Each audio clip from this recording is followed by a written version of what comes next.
Hi, I'm Claire from Gallery 92 on the High Street in Hurstpierpoint. I'm an artist and illustrator, and many of you may be familiar with my work having seen it in the gallery. Here's some examples.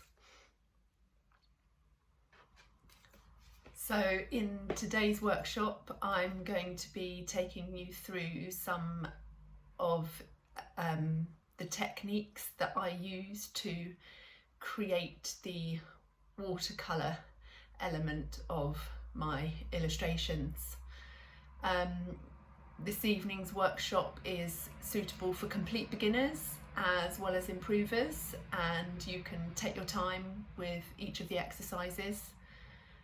I'm going to take you through the techniques that I actually use within my own paintings, and I'm going to help you to understand how the colours mix together and how I use a couple of different techniques such as wet on wet and wet on dry watercolour technique. So as I say, completely suitable for beginners or improvers. Sit back, enjoy watching the video and painting along with me, and perhaps enjoy a glass of wine or two at the same time. For the workshop today, you will need a couple of glasses or jars of clear, clean water. You'll need 2 at a time, and these will need to be refreshed throughout the course.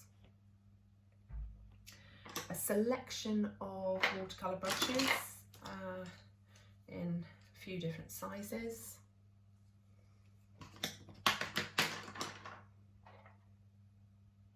A palette to mix your paints in. I've got one of these mini ones which has got 6 small wells in it. If you don't have a palette, you could use an old dinner plate or a couple of saucers. Watercolour paper, A4 size, and you'll need 5 to 6 sheets at least of that for the different exercises that we're doing. A pencil, a rubber, a ruler,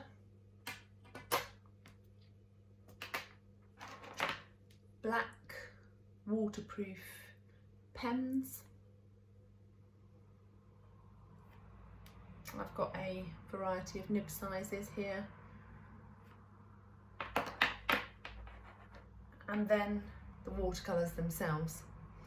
So today I'm going to be using the tube style watercolour paints.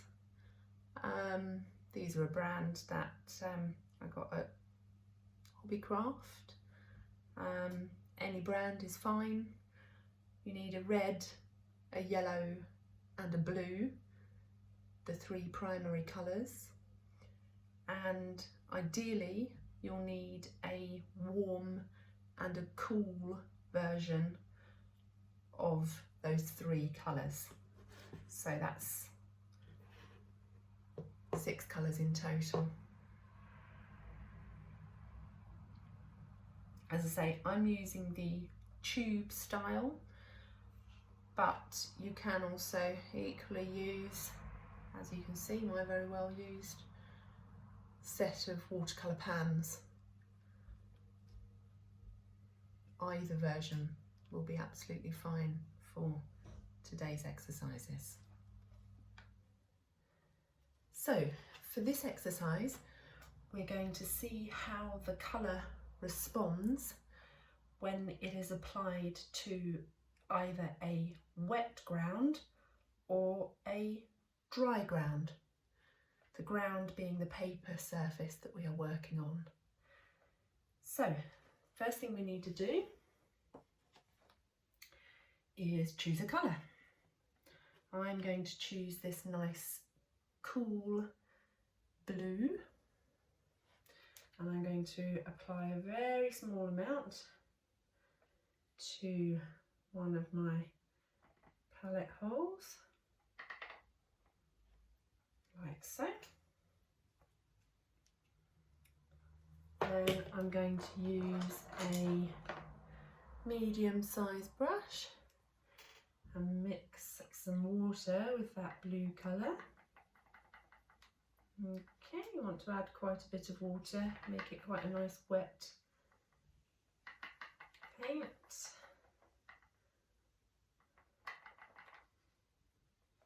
But keeping it very strong blue colour.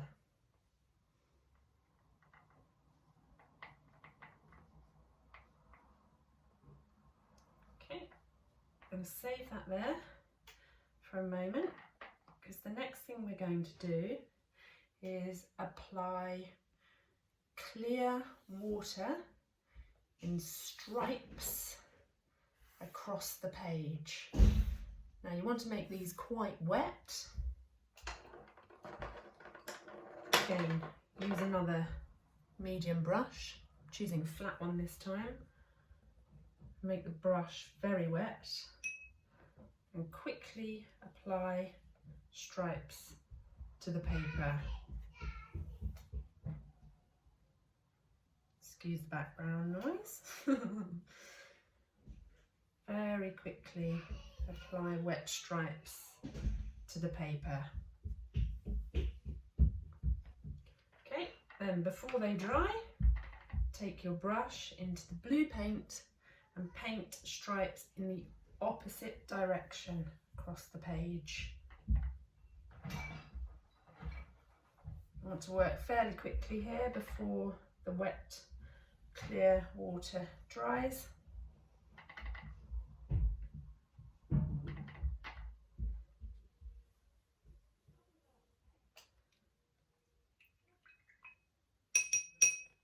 There we are. And then just want to leave that for a few moments.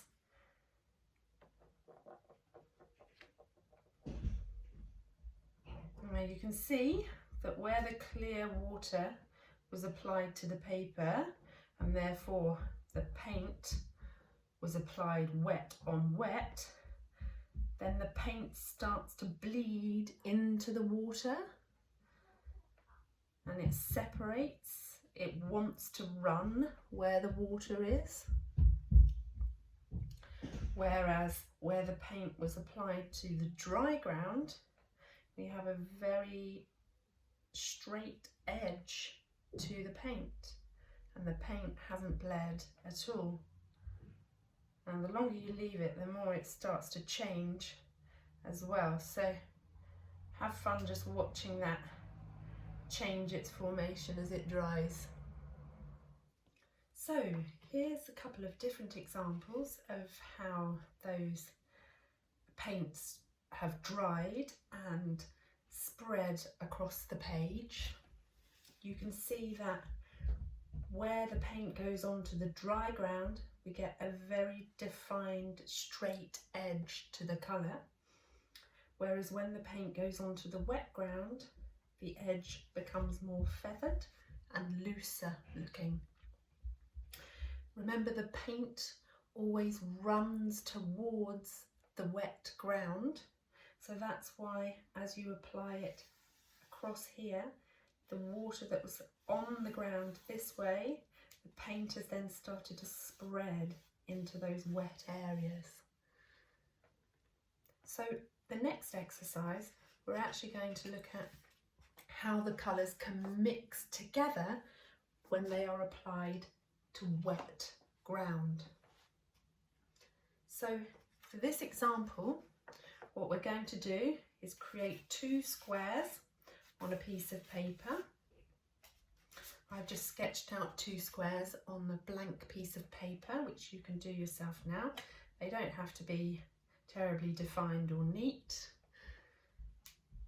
And what we're going to do is wet each of those squares and then apply the paint to the wet ground, and then you will see how the colours bleed together.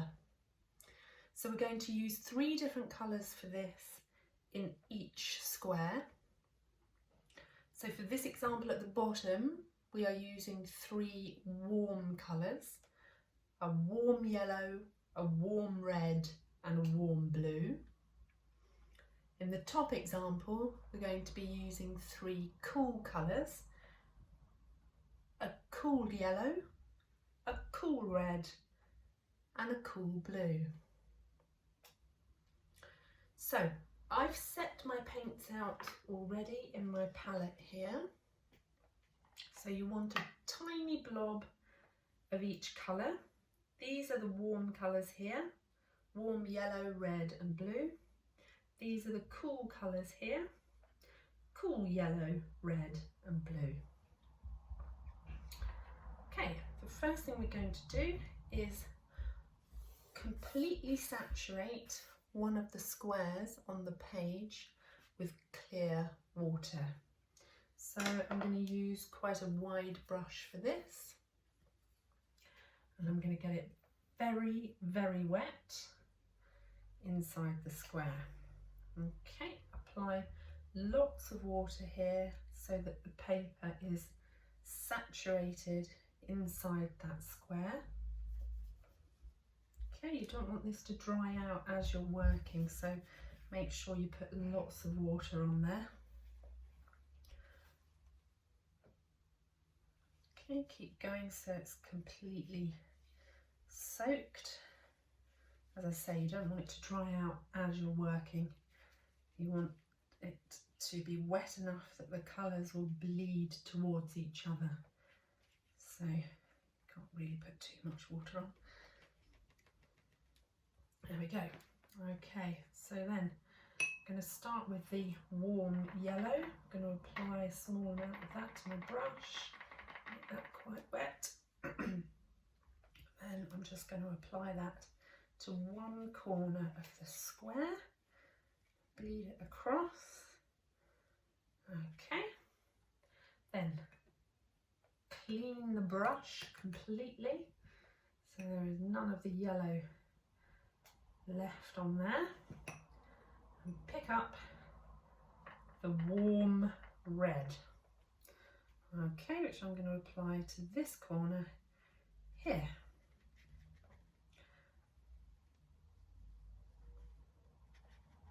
And you want to apply that in the corner like so, so they start to run together. Then completely clean the brush and pick up the warm blue.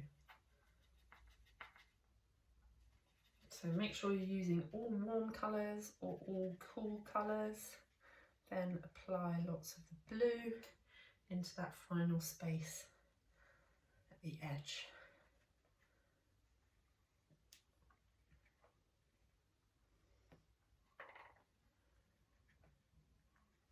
Okay, slightly overlap them in the middle. Okay, and when you've applied all 3 colours, just start to shift the colour around a little bit on the page. It will have already started to blend together, but you can force it to do a bit more blending by picking it up. Notice how in the wet area the colours are running together, but they're not bleeding too much outside of that square because all of this around here is dry. Remember, the paint will want to go towards the wet surface. Okay, so that's the warm colours. When you've done with that, then another fresh glass of water, and we're going to saturate the other square. Make sure your brush is completely clean. I'm going to saturate the other square, and then we're going to do exactly the same but with the cool colours. So here we're seeing 2 different things happening. How the colours blend together, wet and wet, and also the different shades and variation of colour you get when you mix either warm or cool shades together.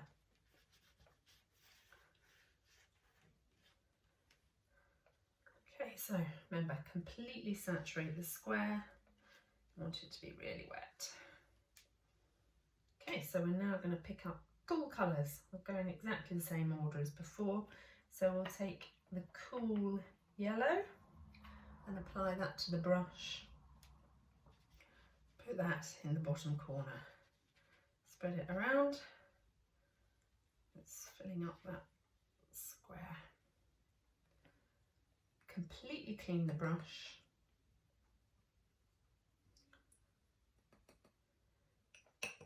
Pick up some cool red.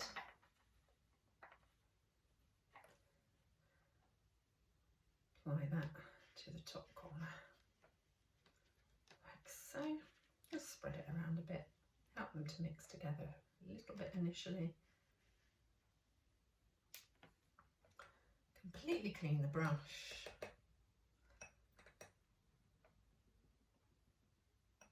And then apply the cool blue.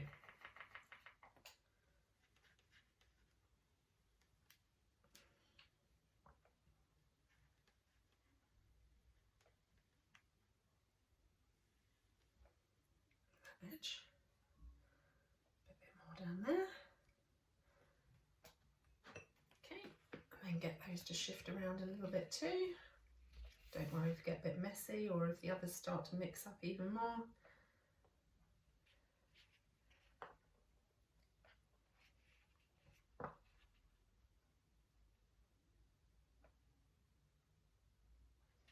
Have fun mixing them together.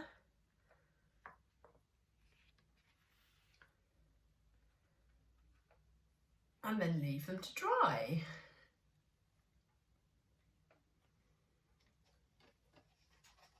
As they dry, they will start to spread more towards each other,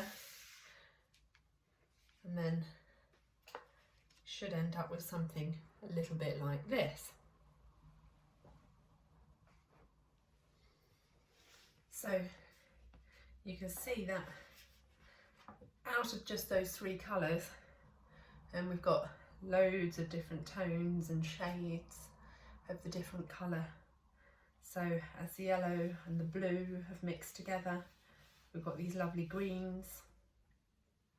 As the red and the blue mix together, we get purples. We get pinky tones as well, as there's more water with the red. So the water lightens the colour on the page, makes it more transparent. And then here the yellow mixing up with the red to create these peachy orangey colours. And then notice the difference between the warm shades and the cool shades. You can see in this colour wheel here, I've used only those three colours, the exact same three colours in the two shades, the warm and the cool. So starting with my yellow, the red and the blue of the cool shades, and then mixing them together. So here you can see what happens when you mix red and blue, create different shades of purple, or blue and yellow, you create the different shades of green. Absolutely love these turquoisey greens, jade green. And over here, the yellow with the red, how you get the oranges and the pinks and the peachy colours. Depending on how much of each colour you mix together as to what colour you get. These are the cool shades, these are the warm shades. So the warm shades have more red in the colour, so they create the nicer purples, the reds and the blues together. Then these shades over here, the cooler shades, they've got more blue within the colour, so they create these really lovely greens when you mix the blue with the yellow, compared to the warmer blue and yellow, which creates these darker green colours. Cooler ones are more vibrant. Okay, so have lots of fun again whilst you wait for your examples to dry. Okay, so in that last exercise we saw how the colours mix together when they are applied onto a wet ground. That's the type of effect that I would use to create a painting or illustration like the one shown here. So the background sky for this, I used the wet on wet technique, saturated the paper and then applied the individual colours and allowed them to naturally mix together. In this next exercise, we're going to look at how we can mix colours dry on dry. So that's the type of effect I use for a sky like the background in this illustration. So what we're going to do is create a series of flowers, and this technique requires a bit of patience because we apply the paint in thin layers. We keep the paint quite watered and thin, and we allow each layer to dry before putting another layer on top and on top. So you can then see how the colours change as you layer them one on top of the other. So in this example, you can see how that last layer of blue has been applied. Where the blue has landed on the white ground, it's created the perfect blue, whereas when it's been applied over the top of an already dry red layer, it creates more of a purpley tone in the middle. Okay, so for this exercise we need the same colours as before. So we've got our warm yellow, red and blue, and our cool yellow, red and blue. I'm using the same paints that I used a minute ago, so I'm not worried about cleaning them out. Get yourself some fresh water though. It's important to always use fresh water that's clear, otherwise any colour that's left inside the water will get mixed in to the colour that you're using, which obviously you don't want to happen. Okay, so I'm going to use a couple of different brushes as well so that we don't get the colours mixed together. Alright, so first of all I'm going to choose, it doesn't really matter which colours you could choose, you can choose any colours you like. I'm going to do 4 or 5 oval shapes using the colour. So I've put down a warm yellow. I've done it quite thin, I've not used too much paint, and I've kept it quite watery, and the brush is quite watery, although as you put it down you don't want it to be too wet on the page because otherwise it will take a lot longer to dry. Remember, you've got to allow each layer to completely dry before you put the next layer down, otherwise you'll get a feathered edge to all of the petals. Now I'm going to put down a warm red, do that quite thin, lay that down. See how thin I'm doing that, so the colour is really quite transparent on the page. Clean the brush. I'm going to do a cool yellow.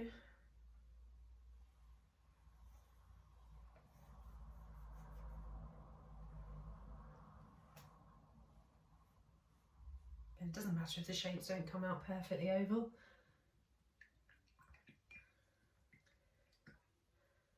Let's do a cool red as well.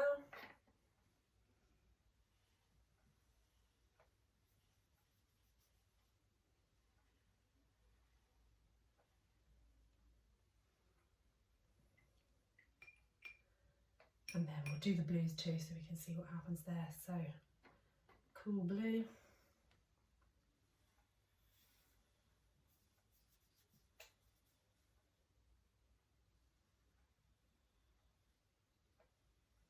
Spread that out. And a warm blue.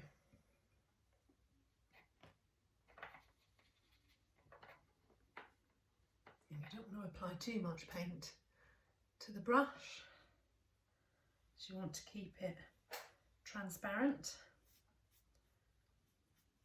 So then as the colours layer on top of each other, it's a bit like if you put different colours of tissue paper one on top of the other, create a different colour in the middle.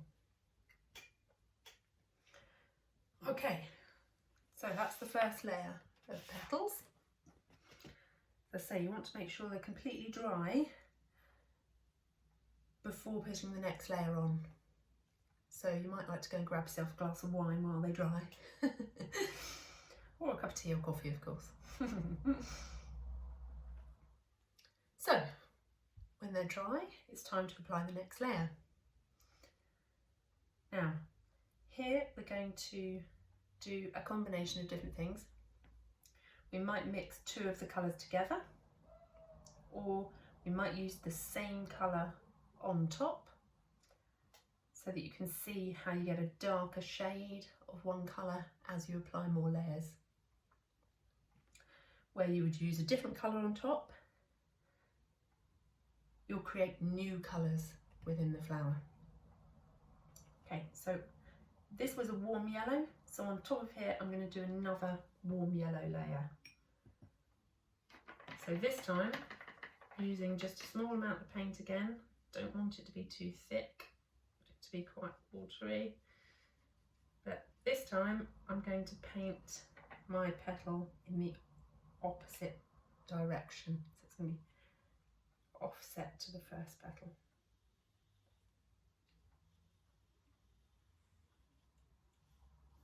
So go over the top like that.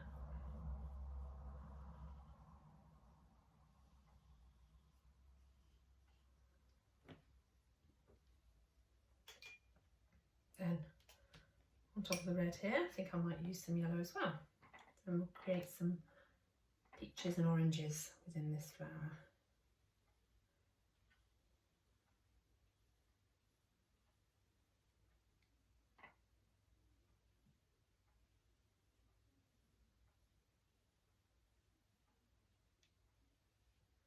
So you can see that there, where the yellow's gone onto the white ground, it's created yellow, but where it's gone on top of the already applied red paint, it's creating more of a peachy orange colour.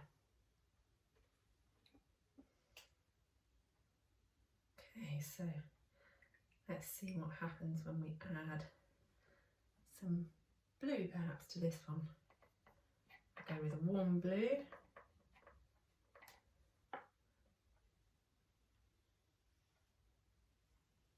Apply that over the top.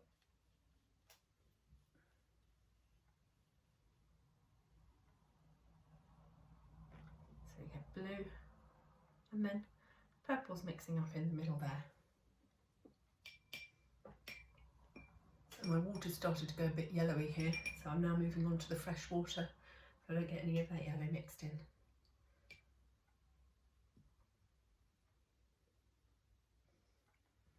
Okay, so on top of this blue one, I'm going to go for another cool blue layer.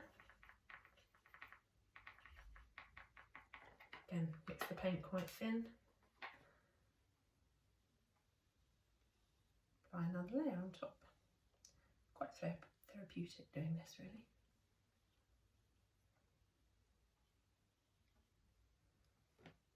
Okay. And let's do some of that cool blue with the cool yellow. We should see some greens and turquoises coming. Okay, so pick up some of the cool blue. Apply a petal over the top. Oh wow, that's a really nice colour, that green in there.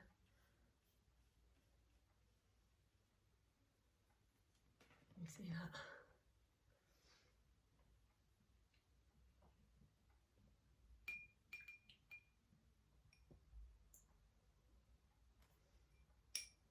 Okay, and on here I think I'll apply some warm red.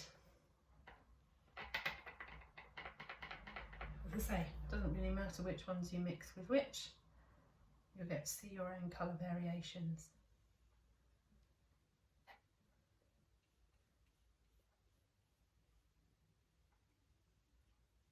The really important thing is that you keep the paint quite thin with plenty of water mixed in, and then as you apply it, don't allow your brush to be too wet as you apply it to the page, otherwise the layers will take a long time to dry. So I always just get off any excess water on the edge of the glass, or indeed on the edge of the palette if I pick up too much paint. Okay, so we'll just leave those for another few minutes to dry before we apply our final layer. So these are almost dry, and I've got myself some fresh water before doing the final dots in the middle of each of the flowers. So in this one, where I've just used the yellows, you can see that as each layer has gone on, the yellow has got darker. Hopefully you can see that okay.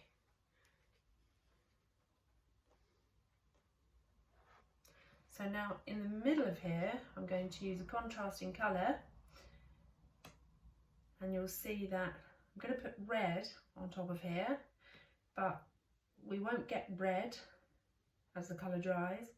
We will get more of the orange colours. If I wanted a real red to appear on top of here, I could apply a very thick layer of the watercolour so that it was no longer transparent. But what I'm going to do now is apply a thin transparent layer of red on top of here to create an orange middle. Hopefully, anyway. Okay, so make sure there's a nice amount of water mixed in, but again, don't pick up too much paint.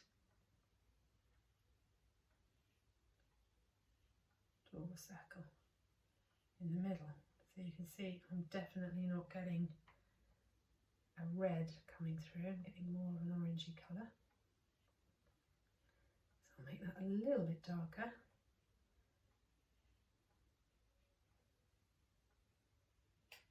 And then leave that to dry, and we'll have a nice orangey middle to that flower. I think I'll use the exact same red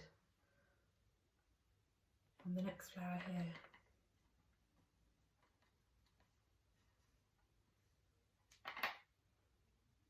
Maybe you can do any combination you like.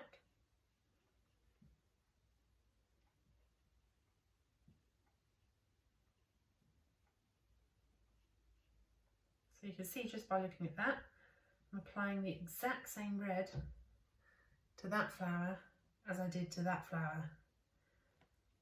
But here we've got an orangey red in the middle. Here we've got more of a pinky toned red edging towards the purples.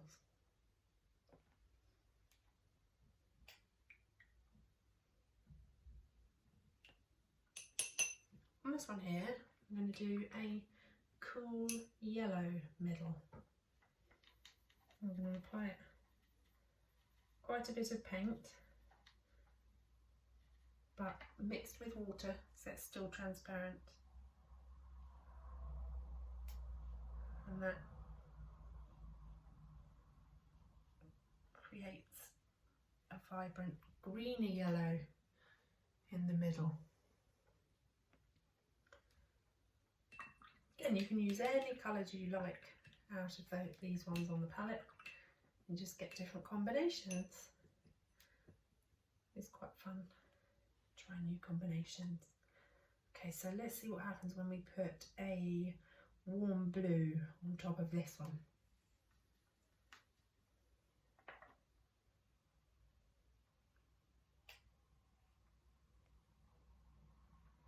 There we are.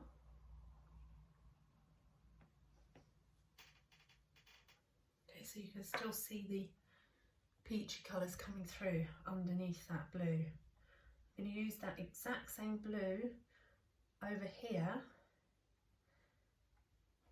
You can see the difference. I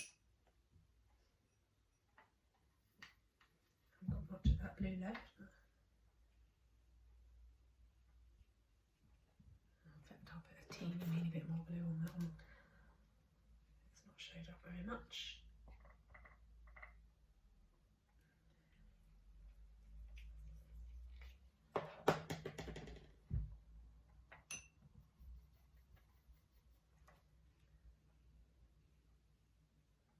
There we are.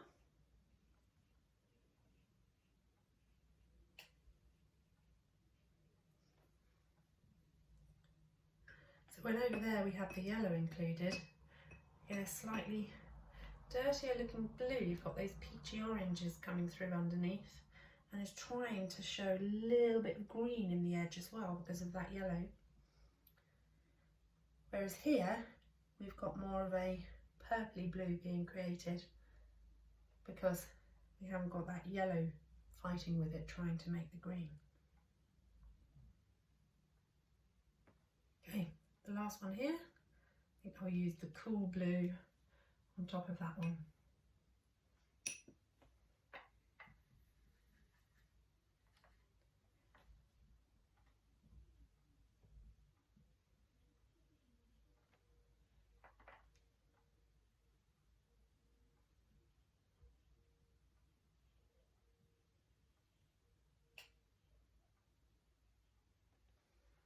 And here we are.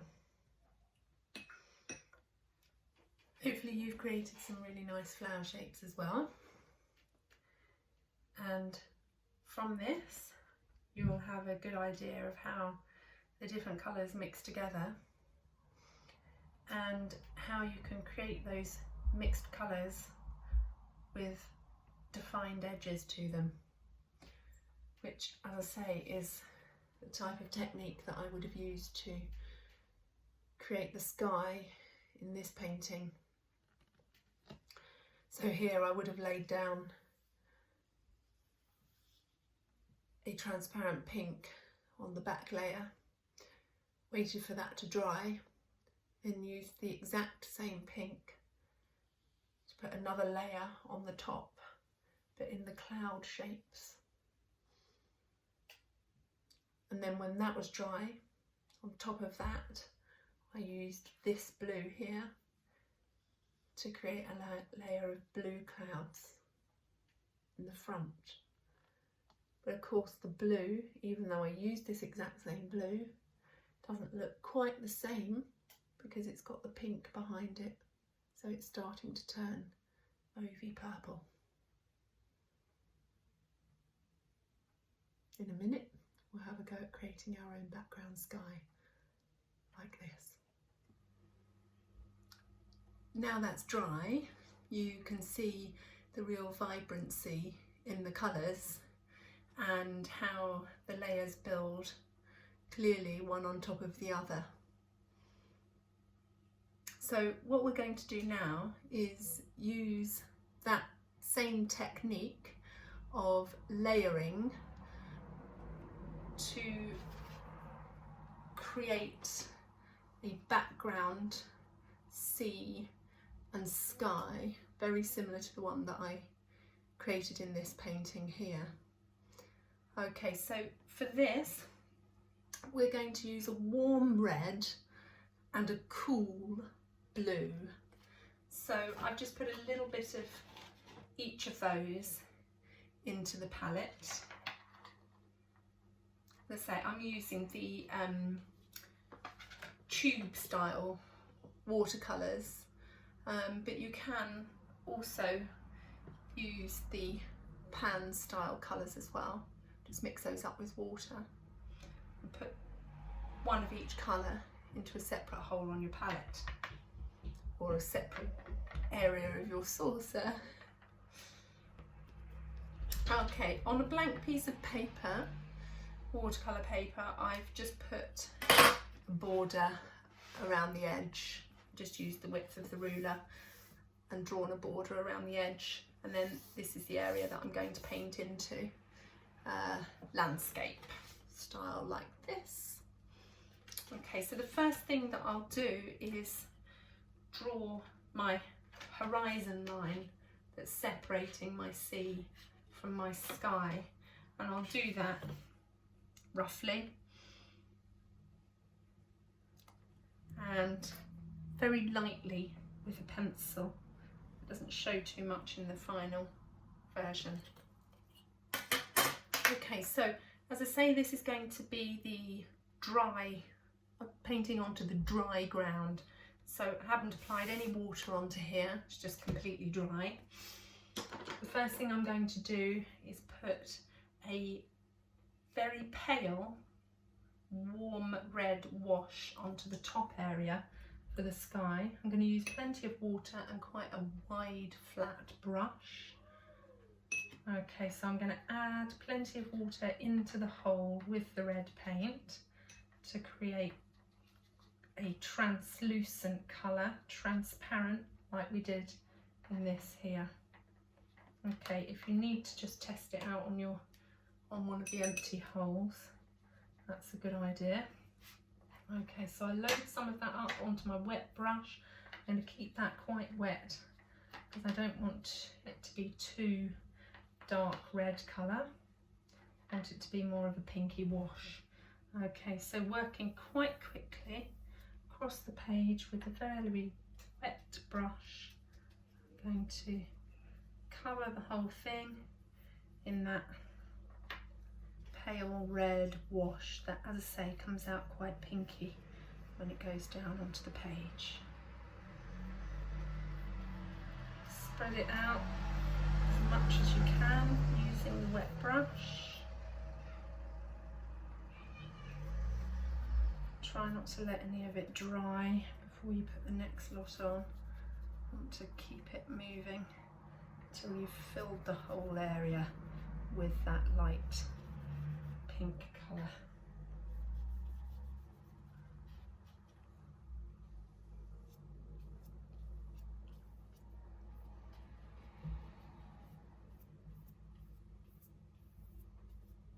Okay, so we've just got a pale pink wash across the top of the page.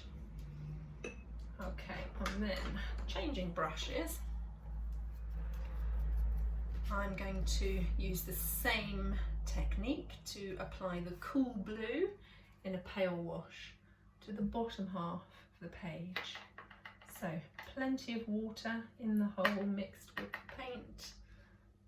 Okay, so you get a nice translucent blue. Okay, you don't really want to hold any of the pure paint, you want it all to be mixed with the water and a nice wet brush. Okay, so then I'm going to work in blue all over the bottom of this page.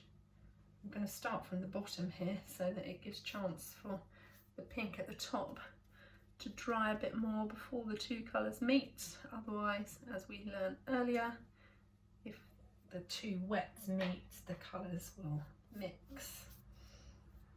Okay. Working with a very wet brush. Occasionally I dip it back into the water to keep it nice and wet. Okay. Do that again.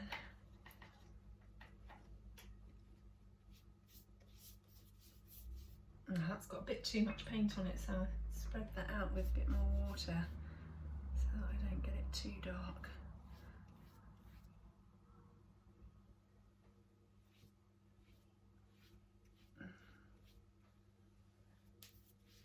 Okay, keep a nice even layer of the blue colour and then go right up against the pink.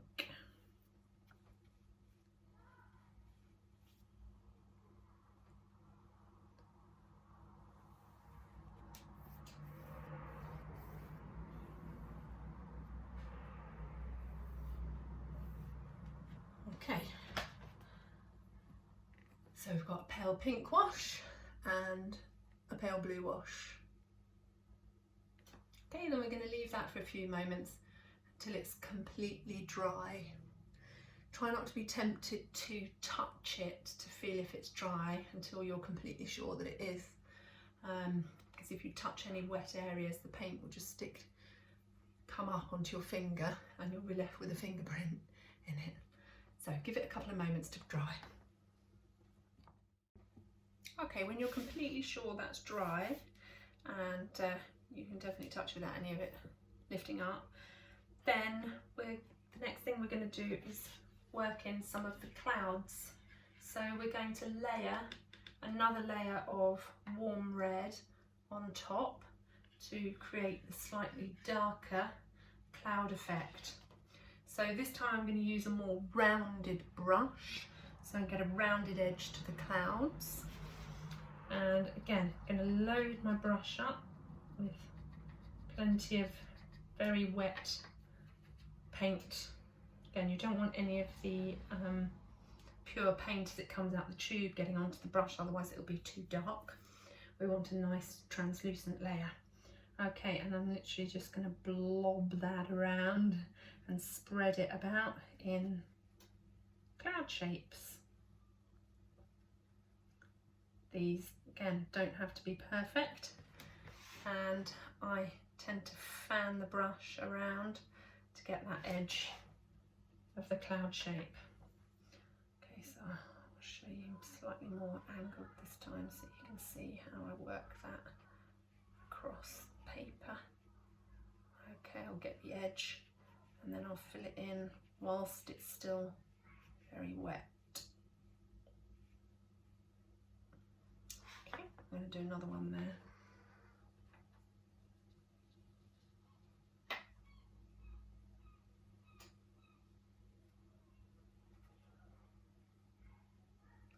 Say they don't have to be perfect. We're going to put another layer on top. Sometimes happy accidents make a great part of the picture. Okay, so that's created the cloud shape at the top. I'm going to leave that completely to dry before we do anything else on the pink layer.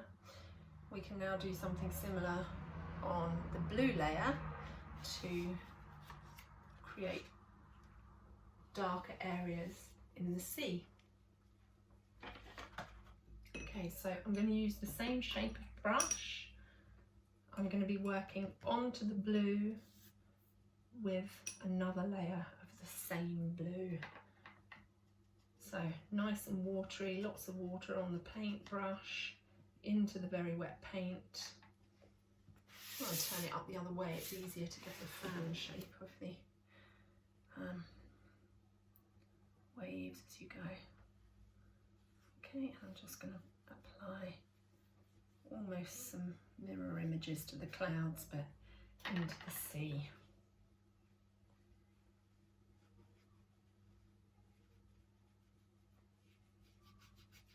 Fill them in as I go. Make sure you keep the brush nice and wet.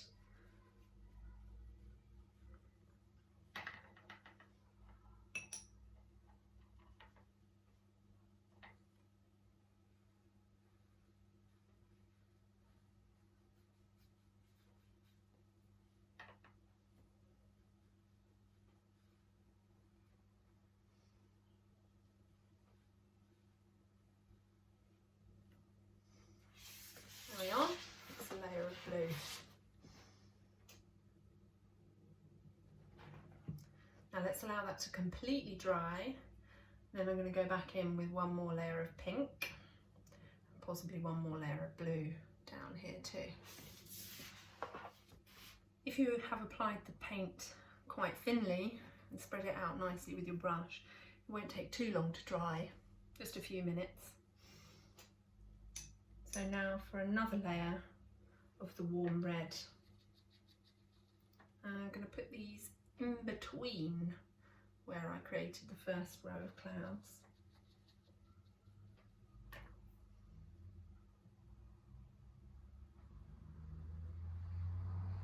Start over here and then build up in between. So you'll get lots of different shades of that same reddy pink, darker and lighter areas. Again, as I say, it doesn't matter if it's not perfect, because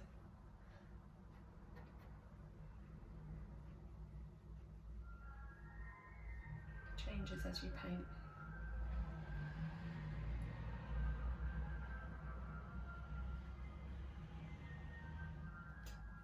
There we are. So now you can see we've got the 3 variations in the same shade. The tones gradually getting darker as you layer them on top of each other. So I'm now going to do the same with blue and add another layer of that blue colour, and I'll probably bring those a bit bigger down here. I'll turn it round again, so it's easier to get the rounded shape that way up. Also, you don't get too obsessed about the perfection of it if it's upside down. Okay, so I'm going to bring these a bit bigger down into that space there. Load the paintbrush up. A bit more paint.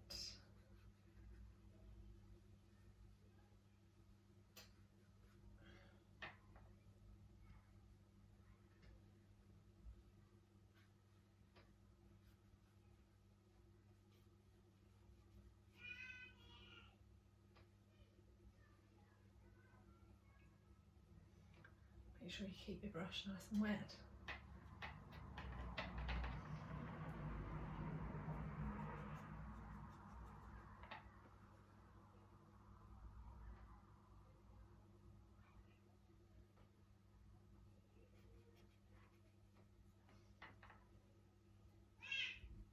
Fill in with a nice loaded brush.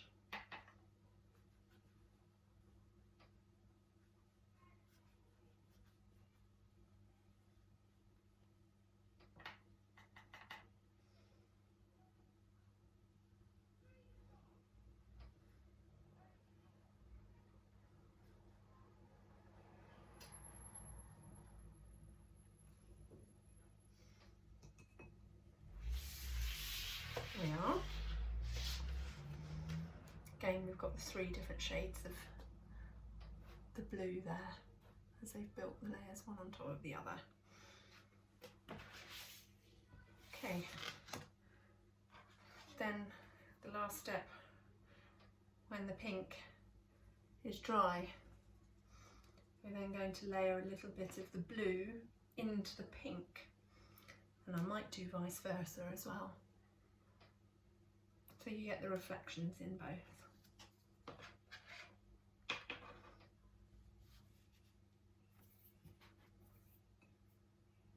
Okay, so I'm now going to use the blue on top of the pink. Again, exactly the same way, load the brush up, keep the brush nice and wet. And I'm going to go in with a couple of blue areas, like so.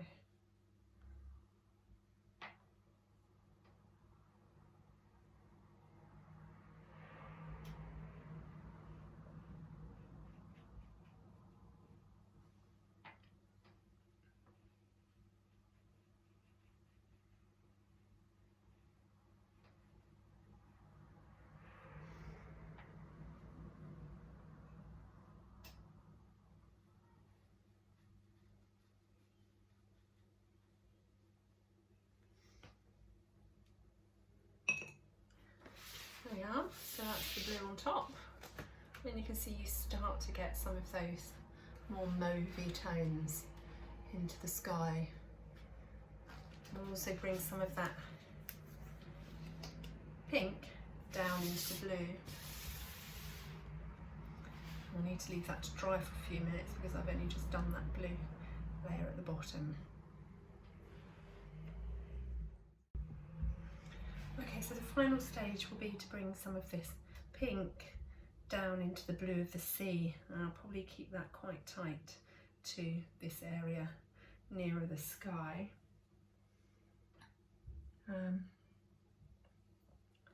So again, loading up with a nice amount of the watery red on a wet brush, and then just going to dab a couple of those cloud shapes into the sea, and you get that mauve crossing over. Now if there's any areas that are still slightly wet on the blue, you'll get that almost feathered effect to the edges of the paint. Just see a tiny bit there.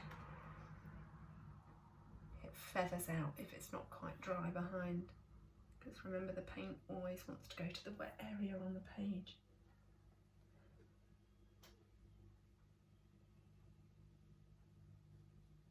But it adds charm.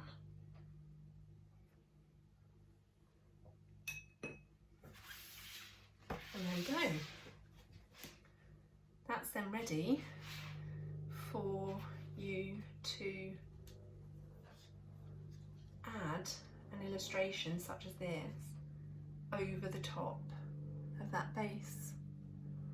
So in the case of a West Pier painting like this, I would do the background as we've done here, and then in very faint pencil I'll sketch out an outline for the West Pier, and then using waterproof black pens on the top, almost silhouette style, on top of that background. Okay, so before going on to that, you would need to make sure this background was completely dry before adding any of the drawing. I'm going to show you another style of background first, and then we'll choose one of the backgrounds to apply the drawing to. Here I'm going to show you how to create a sunset or sunrise looking sky background using the wet on wet technique. So that was the technique that we used right at the beginning, where the colours mixed together as we applied them to the wet ground. So the first thing I'm going to do again is take my piece of watercolour paper, and I have drawn a faint border around there so I get a white edge to the painting. I'm going to paint inside that rectangle. Then I'm going to put a very faint line, my horizon line, for where my sky will start. Again, I'm going to use quite a faint pencil line. Do that. Okay, I'm going to use the warm colours to create this effect. So I've put a tiny little bit of each of those warm colours in there, the yellow, the red and the blue. And you have to work a little bit quicker doing this, so I'm going to add water to each of those so they're completely ready to be used when I need them. So I'll just take my paintbrush, fill it with water, and then squeeze the water out using the edge of the palette hole or well. Do that for each colour, put the clear water in.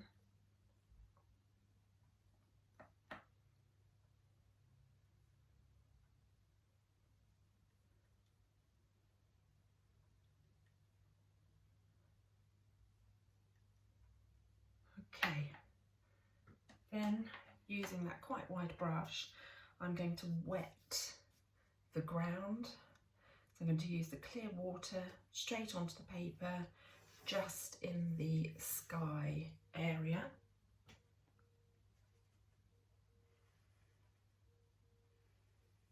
Remember, the paint will want to run within the wet area, so be careful at the edges because you don't want it spilling over. And make sure you make the whole area wet.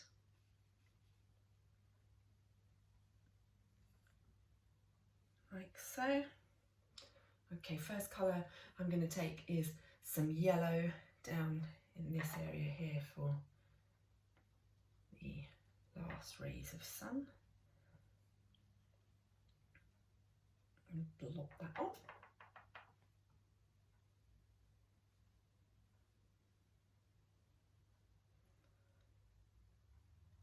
Okay, I'm going to leave it quite loose and wet. Then I'm going to completely clean my brush before I pick up the next colour. So the next colour I'm going to do is the pinks and reds. So here I'm going into the red colour, again making it quite watery.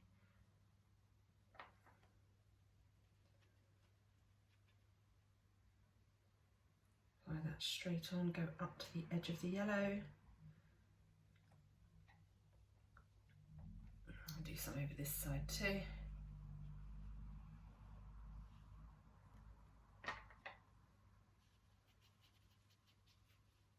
And go right up to the top there.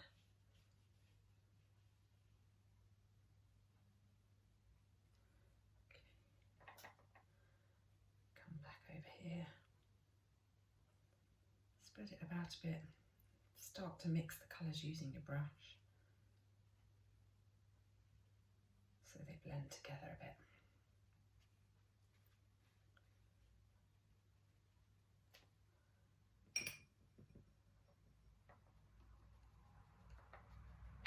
And if you want any darker areas, go back with a little bit more paint.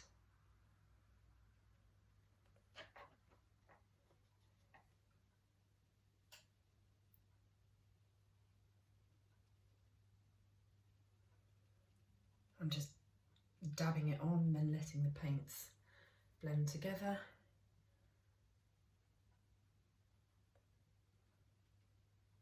If you want to force some of the colours to mix in, do that.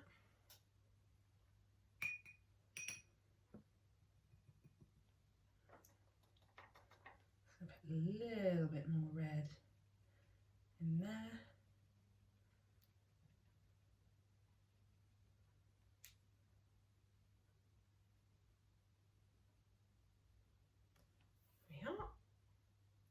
And then lastly, I'm going to take the blue and do that quite thinly at first. Okay.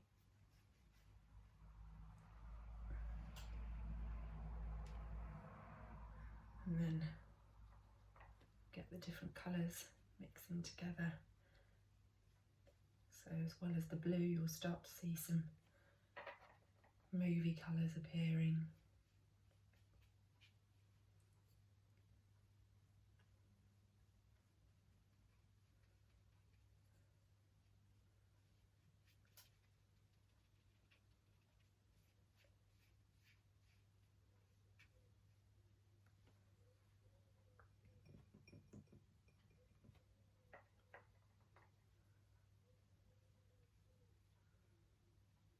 It's an experiment really each time. Each one's going to come out a little bit different, depending on how wet the page is, depend how much the colours blend together. You can force them like so.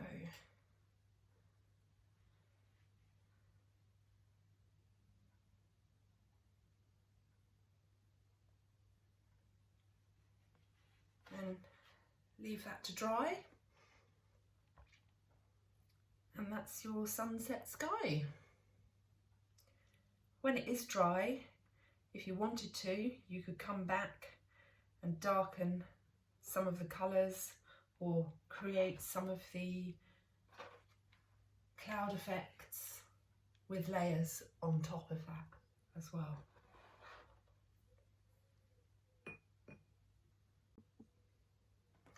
So when you're happy with your background, your sea and your sky, and you've left it to dry completely, then it's time to add the illustration on top.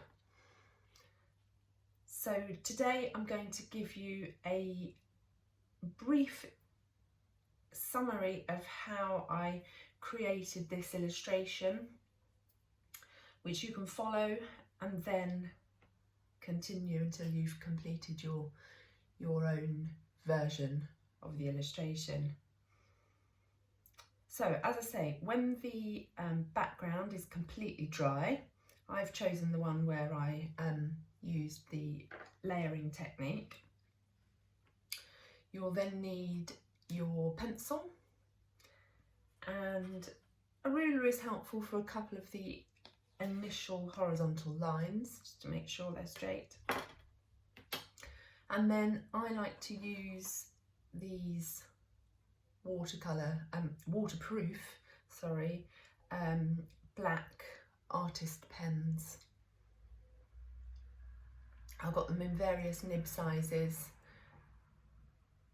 S, F and M.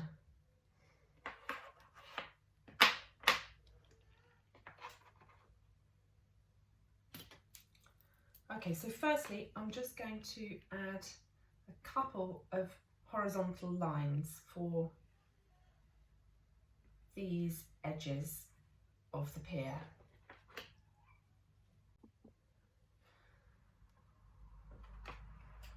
So I'm going to put 3 horizontal lines ready on my paper, just as an outline guide. This will be the only place where I'll use a ruler. So I'll do one long one in the foreground. And I've put that just underneath the horizon line. That's going to be this front one here. Another one above. That's slightly shorter.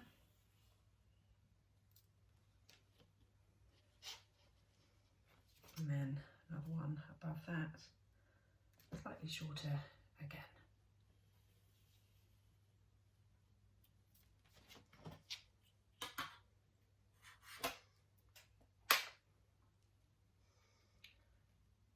Okay, so I've put my 3 horizontal lines on. I'm then going to fairly roughly just add the outline to the pier using a pencil.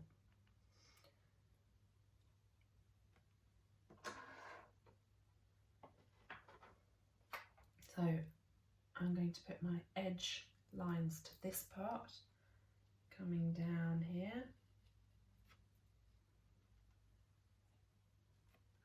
Do that one a little further over this way.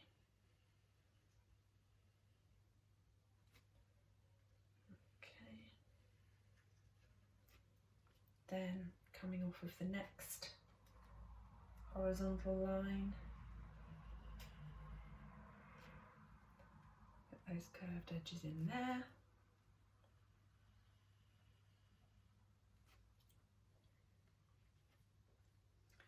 And off of the top one,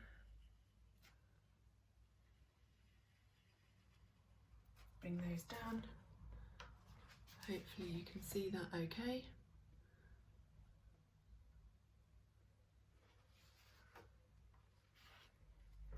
I'll just go in and do an outline to the very top rounded part of the pier there. So here I need to put another horizontal line, but I won't worry about doing that one with a ruler.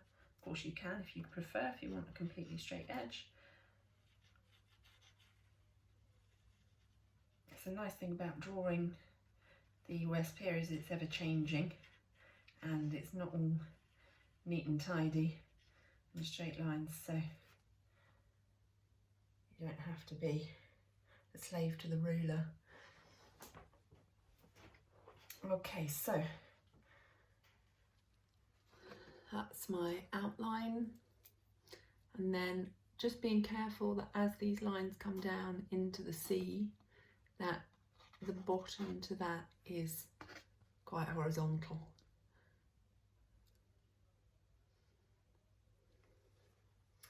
Okay, so after I've put the rough outline down with a pencil, I then go in and draw the rest with pen. Obviously, if you feel more comfortable, you could draw the entire thing with pencil and then go over it afterwards. And it's absolutely fine to use a very light rubber if you want to get rid of any of those lines on top of the dry paint. It won't affect the paint at all.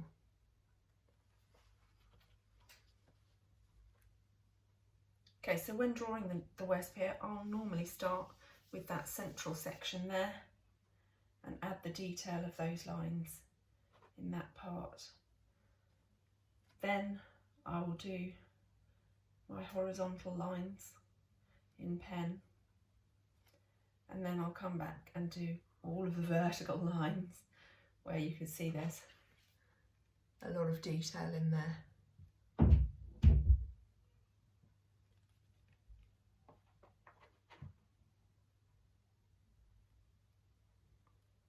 So I'm going to use the F nib for this one. So I have to turn the page slightly for this. And I'll come across the top and add that curve there. And then I'll come down, put its legs down into the sea.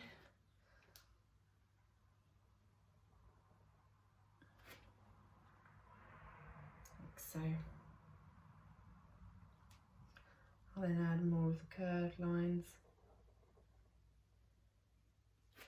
bringing those down into the sea.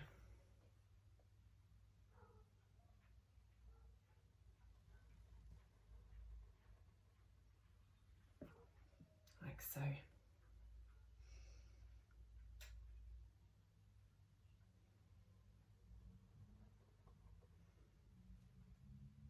As I say, every time you look at the West Pier it seems to look slightly different, so your drawing doesn't have to be completely accurate to the picture that you're using. You might like to work from a photograph, or you might like to use one of my illustrations to copy the lines.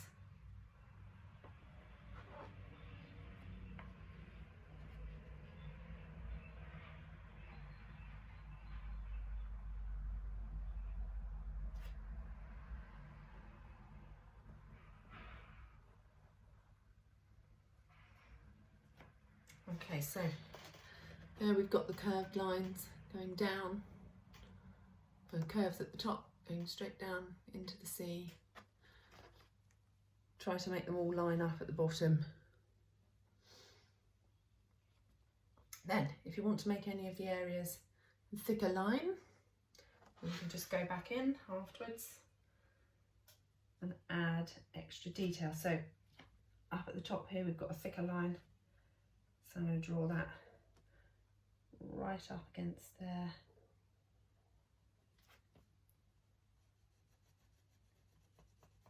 Thicken that up a bit.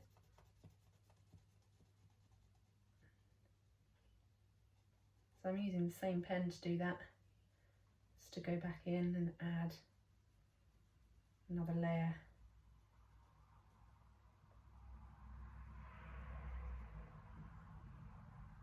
Could use a thicker nib instead if you wanted to, and that just adds that detail at the top. Okay, so then I'm going to change pen to a thicker nib. I'm going to use the M to do the horizontals across here. You can see they are thicker than those vertical ones.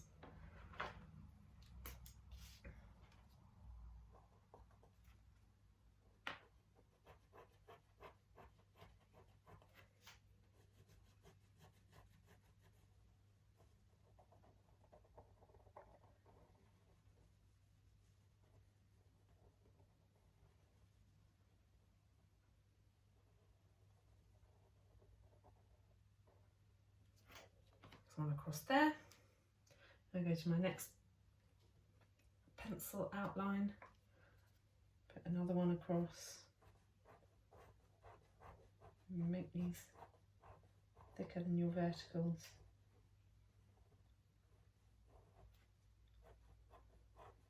Again, don't worry if it's not completely straight or if some of the edges are a bit rough, because it just adds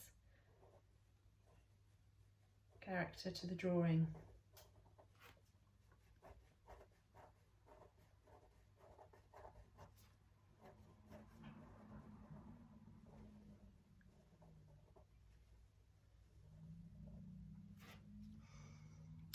Okay, and then we've got one more to put in at the bottom. So this is the longest one. Just down here.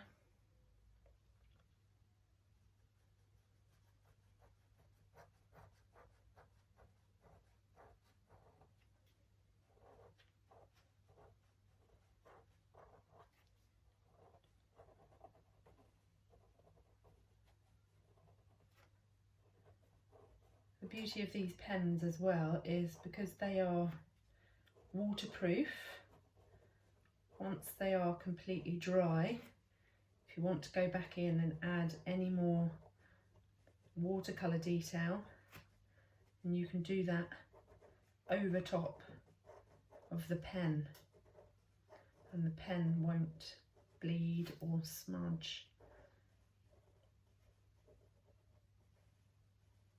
So when I'm working on an illustration like this, for instance, I will do a lot of the drawing element first before the paint and colour is applied with the watercolour. So I'll draw out, for instance, the pavilion there, draw that completely, initially in pencil, then pen. I'll do that for each of the detailed areas, and then I will go in afterwards with the watercolour to add colour to the illustration. And I can do that without these bleeding or running at all, because they are completely waterproof.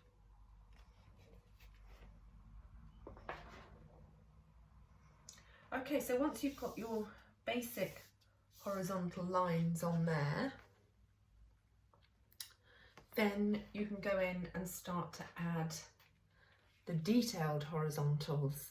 So you can see we've got some parts of the ironwork hanging off in here, there. So you can then add those next. Change nib again at this point, back to the F, and I'll just show you one of those examples, and then I'll put in some of the vertical detail. Okay, so you can see we've got a couple of bits hanging off here, so I'm going to add those in. Again, I'm not being too perfect or precious about it.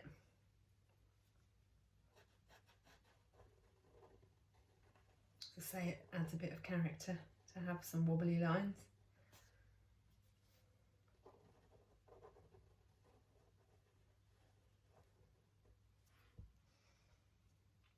A lot of my illustrations, I'll put a couple of guidelines on using a ruler, like we have done here, but then I will draw much of it freehand without using a ruler, just occasionally going back and double checking that all my verticals match up. I guess the more you practice, the better you get at drawing straight lines.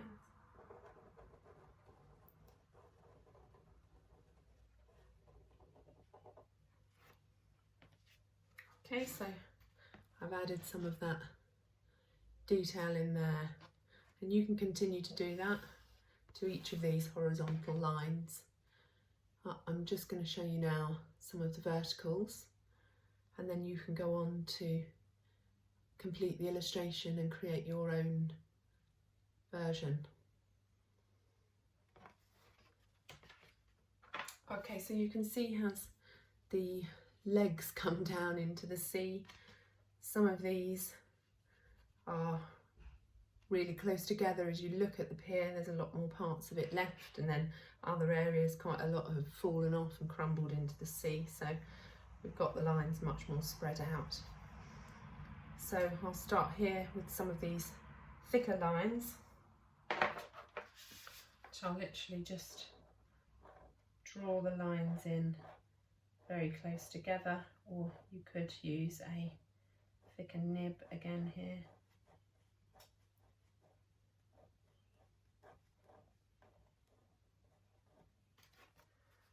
So you get quite a dense area of black. And then put some in that are slightly more spread out, like so, before adding another thick area. So I might change to a wider nib here.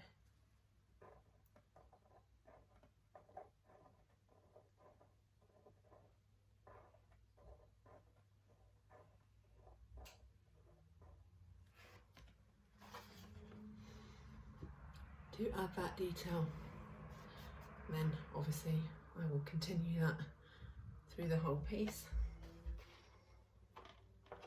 to create this type of effect. So take your time, add those lines, it's quite therapeutic. And then maybe at the end you might want to add a seagull too. Enjoy!